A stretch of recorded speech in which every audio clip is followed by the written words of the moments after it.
Aquí empezamos, el porqué de las cosas, ya saben, un programa en el que intentamos siempre de forma positiva. Me gusta recordarlo esto porque Jaime Fuster, que es quien lleva este espacio, también me lo recarga, de forma positiva acercarnos a los problemas y verlo siempre desde la arista, desde el ángulo, que pueda aportar algo a quien nos está viendo.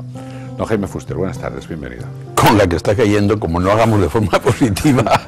Eso es cierto. Pero aunque no estuviera cayendo, es de forma positiva. Hay una cosita que a mí me gusta decir, que creo que es interesante, que es que la felicidad es algo que se debería describir siempre con minúscula. Nos han contado felicidades inmensas en las novelas, en las películas, tan inmensas que no hay quien llegue a ellas. Pero la felicidad de las pequeñas cosas de cada día es lo que hay que saber saborear. ¿Por qué? Porque hay muchas. Y grandes, hermosísimas de esas de novela, hay muy pocas. Si tenemos esas grandes, pero no tenemos las pequeñitas, como hay muchas, no seremos felices. Al final, ser feliz es estar adaptado a la vida. Cuánta profundidad, ¿eh? Hay aparentemente en esa cosa suave, cuánta profundidad. Sí, pero es que es interesante decirlo. Desde luego que sí. Antes de entrar en el primer tema, que vamos a introducir ahora mismo, porque hay una reflexión que me hacía Jaime Fuster que me parece muy interesante, y que cuando una persona va al psicólogo porque necesita ayuda, el protagonista de toda esta historia es el paciente y no el psicólogo, cosa que a veces se puede olvidar o confundir. El protagonista siempre es el paciente. Es el paciente. Y siempre, a ver, estoy hablando desde la psicología, diríamos, con la que yo he funcionado muchos años, ¿no? Siempre el paciente, porque el psicólogo puede ser el mejor del mundo. Si el paciente no pone de su parte, si el paciente no hace, no hay nada que hacer. Entonces, la función del psicólogo quizás sea saber qué es lo que ha de hacer, pero especialmente convencer de lo que le conviene hacerlo. Pero el protagonista es él. ¿Y qué es eso de que las personas nos acostumbramos a vivir como vivimos? Sí, hay una cosa muy elemental, que es todo en el mundo sin excepción se rige por la ley del mínimo esfuerzo. Es decir, el agua va para abajo, las piedras pesan más, pero todo así. Entonces, ¿qué es lo que ocurre? Que nosotros también, y entonces cuando estamos en determinadas circunstancias, pues nos acostumbramos a esas circunstancias. Yo tengo un ejemplo de mi propia vida que es muy curioso, que es que estuvimos durante muchos años viviendo en una zona en que el agua era salada, el agua de beber. Al principio no nos gustaba, pero al final nos acostumbramos. Y cuando después de muchos años vinimos aquí a Valencia, el primer año, los primeros meses, le poníamos sal al agua. Es verdad, le poníamos sal. Y entonces dices, ¡qué barbaridad! Y yo ahora digo, ¿qué barbaridad? Pero era esa historia. Llevábamos muchos años bebiendo agua salada y cuando llegamos aquí el agua parecía insípida. Entonces, las personas se acostumbran a vivir como viven. Eso es muy importante porque siempre que hay un proceso psicológico es porque algo se ha encajado mal. Seguramente porque se ha adaptado a ese vivir, que en un momento ha podido ser útil, pero después puede no serlo. Quiere decir que igual tenemos que cambiar algo de... A veces hay que cambiar el entorno, o a veces hay que cambiar el enfoque hacia el entorno, es decir, mi enfoque. De tal manera que, claro, nosotros establecemos unos automatismos de funcionamiento siempre, en todo, que son los hábitos, que tenemos hábitos para andar, para sentarnos, para comer, para pensar, para leer, para todo tenemos hábitos. Entonces, cuando una cosa nos va mal, es que ese estilo de vida no está bien en ese momento. Entonces, si no está bien en ese momento, hay que intentar cambiar ese hábito. Y cambiar ese hábito siempre cuesta, mucho, siempre. Vamos a entrar en materia, tenemos poco tiempo, además han llegado esta semana muchos correos a nuestro correo electrónico, que luego ya les contaremos, y queremos contestar algunas de las preguntas. Pero seguro que ha seguido lo que ha ocurrido en Newton, ayer lo comentábamos también en el programa. No sé, ¿qué le ha pasado a este chico? Hay una cosa que da la sensación que en la televisión o en internet empezaron a decir cosas de si el chico primero era un Asperger. Sabemos que un Asperger es alguien en la línea del autismo que no llega a ser un autista, es decir, una persona que se comunica muy mal con los demás. Después dijeron que estaba en tratamiento de paranoia, de esquizofrenia paranoide, pero todo eso ha desaparecido de internet. Me da la sensación de que es que han suprimido información que estaba y ahora no aparece nada. Entonces, ¿qué le pasa? Ese chico debe ser un psicótico, pienso. ¿Qué es un psicótico? Un psicótico es aquel que no está en contacto con la realidad. Un psicótico es el que puede pensar que hay una voz que le dice mátalos a todos y puede creerse que la voz es real. Un psicótico es el que puede pensar que los mata igual resucitan. Eso es psicótico. Entonces, los psicóticos están desconectados de la realidad. Hay algunas enfermedades que producen psicoticismo.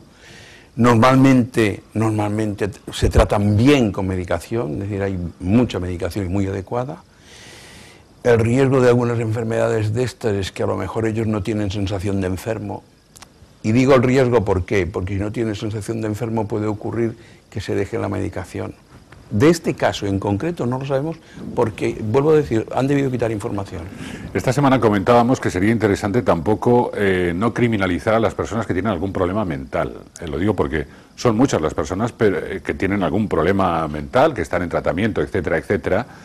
Y no hay por qué criminalizar. A ver, hay que ir con cuidado con esto, ¿no? Hay una cosa que a cualquier persona que tenga una depresión, con mucha facilidad se dice que tiene una enfermedad mental.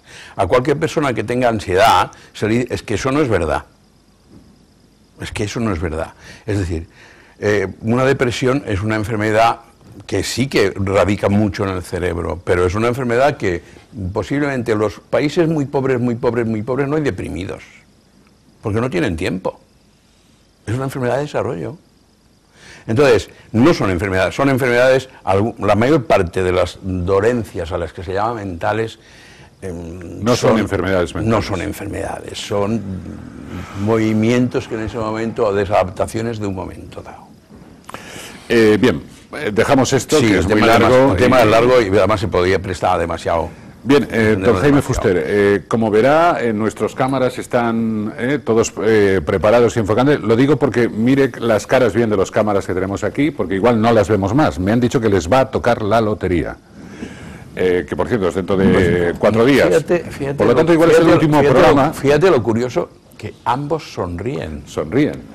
Se dan por aludidos claramente porque nos han confesado que les va a tocar la lotería. Entonces yo quiero que les dé algún consejo para que, bueno, no se vuelvan locos, porque hay mucha gente que le toca la lotería y empieza a desmontar su vida y a intentar cambiarla, hacer de su vida otra cosa distinta por el tema del dinero, incluso caer, bueno, en auténticas enfermedades mentales o problemas mentales. Claro, hay un tema que no hemos tocado todavía, que es el tema de educación.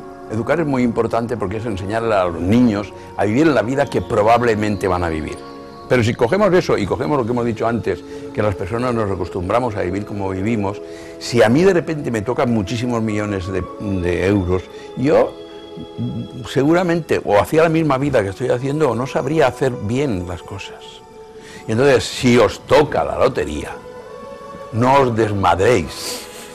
Pensar que lo importante es que estéis a gustos con vosotros mismos y que la verdadera riqueza está dentro de cada cual. Hay una cosa que dice, hay un autor que dice que cada persona tiene una especie de nivel de felicidad. De tal manera que cuando esas personas que tienen, todo el mundo, ¿no? Que esa persona tiene un cierto nivel, si tiene una desgracia, se hunde, pero cuando pasa un tiempo, supera y recupera ese nivel. Pero si le toca la lotería también se exalta, pero también cuando pasa un tiempo vuelve a su nivel de felicidad. Entonces, ¿qué es lo importante? Lo importante es quererse y estar satisfecho con uno mismo y estar satisfecho con lo que a uno hace. Si además toca lotería, pues imagínate la de chupachus que te puedes comprar. Bueno, y también es un buen momento para reírse de tu director de banco, si lo has estado esperando durante mucho tiempo. Ahora es el momento. Yo hubo una vez a un director de banco que dije, mire, lo único que puedo hacer con usted es suprimir la cuenta, así que me voy. Y me estaba ofreciendo, a mí me podía ofrecer grandes cosas, pero bueno, pero me estaba ofreciendo que no me fuera y dije, no, lo único que yo le puedo fastidiar. Y no me había tocado, Pues nada, suerte para aquellos que tengan la posibilidad de que eso sea así, además dentro apenas de pocos días, y a nuestros compañeros que se comprarán una cámara turbo de oro, seguro. Bueno, vamos con otras cosas y entra en el estudio Marta Esteban, nuestra productora, que recoge, ya saben. Buenas tardes, Marta. Marta, ¿también te va a tocar la lotería? Ojalá. Ojalá. Ya tiene objetivos. ¿Ves? Ya tiene objetivos. Bueno, ya saben, todas esas preguntas que llegan a nuestro correo electrónico, que es este que ven ustedes ahora, talentomediterráneo@populartv.net. Ahí es donde pueden mandar sus consultas. Así que, Marta, vamos con la primera de ellas que nos ha llegado. Pues Óscar de Altea es dibujante y músico y utiliza su sensibilidad para componer y dibujar, pero últimamente esta sensibilidad se ha instalado en su vida y en su día a día. Y además él la identifica con la tristeza. Lo que nos pregunta es si es la tristeza y la melancolía adictivo. Buen tema. La pregunta es muy dura. Vamos a ver, la pregunta es muy dura porque ¿qué es lo que ocurre? Lo que ocurre es que hay personas más sensibles y otras menos sensibles. Lo que ocurre en general es que cuando uno está melancólico seguramente produce mejor arte en muchos aspectos.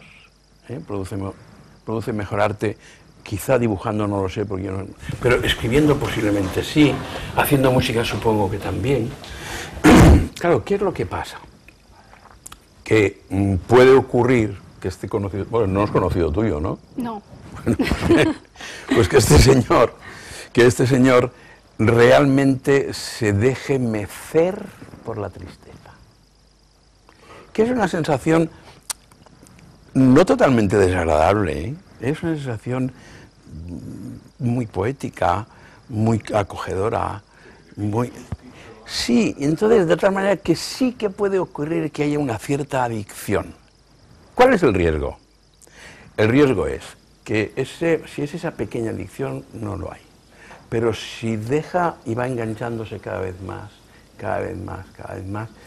la tristeza puede transformarse, iba a decir en depresión, quizá no en depresión, pero en tristeza más profunda, que entonces termine o empiece por quitarle ilusiones de cosas que vaya a emprender. Entonces, también hay que frenar y no dejarse invadir del todo y no dejarse mecer por la tristeza. Vamos con la siguiente consulta, Marta. Carmen de Algemesí nos cuenta que en estas fiestas se reúne con su familia para esas cenas y comidas, pero también con la familia de su marido, y con esta especialmente no le apetece acudir a las reuniones navideñas. ¿De qué manera se puede tomar con otros ánimos ir a estas reuniones? Al final uno es feliz o no es feliz según lo que él mismo se dice. Si yo digo, voy a ver a estos desgraciados, pues lógicamente voy a pasarlo mal.